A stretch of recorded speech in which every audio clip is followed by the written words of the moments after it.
Now, the U.S. leaving these UN bodies could have a big impact on other member states. That's what Abdelhamid Siyam said when I spoke to him earlier.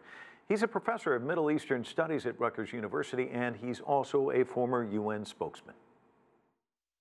U.S. is a superpower, and it's one of the major founder of the United Nations system. So to see the U.S. walking out from some of those organizations, it gives the wrong signal for other member states to disdain and to walk out and to disrespect these organizations. So we have to take things into perspective. In fact, the United States have no problem with the Human Rights Council. They might criticize some members or the membership in general, but they don't have a problem with the Human Rights Council. The problem is with Israel. They are protecting Israel. The Human Rights Council, in a few cases, criticized the United States in some, like, for example, how they treat the African Americans, or sometimes the separation of children from their parents in this Immigration Act. But in general, I mean, the Human Rights Council was at the forefront of issues that is very dear to the United States. For example, investigating the atrocities committed in Syria, atrocities committed in Myanmar, or in many parts of the world. We spoke last year after Trump's speech at the General Assembly, and you mentioned at that time that Trump, in his fiery speech, ignored the Arab-Israeli conflict and the issue of Palestine. Now you're kind of alluding to some of this, the administration also eliminating funding to the UN Palestinian Refugee Agency.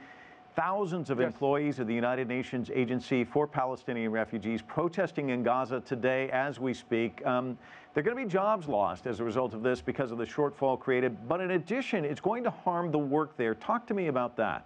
The way the Trump administration is punishing the Palestinians, and not only UNRWA, but they also cut off the aid to the Palestinian Authority, which is, of course, they helped establish.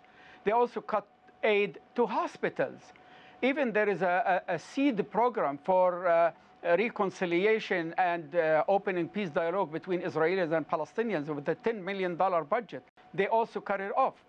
So what the Trump administration is trying to convince the Palestinians to accept their vision of peace without any questioning.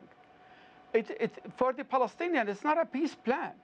When you take off Jerusalem off the table, and you take the issue of the refugees off the table, and you talk about the settlement as part of Israel, and the American ambassador in Israel, Friedman, he said, what do you mean by settlement? So they took that off the table too. I want to tell everyone that UNRWA was established by the United States of America. It was not an Arab initiative. It was a UN initiative endorsed by the Resolution 302, which was sponsored by the United States. Because after they seeing those refugees fleeing Palestine or expelled from their homes, they wanted to have an agency to take care of them.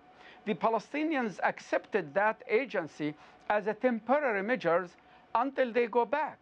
So they didn't think of UNRWA as something will stay with them for the next 70 years. They thought it's something that will be there for maybe a few months, maybe a year or so, until they go back. Abdelhamid Siyam, always a pleasure. Thanks so much for joining us.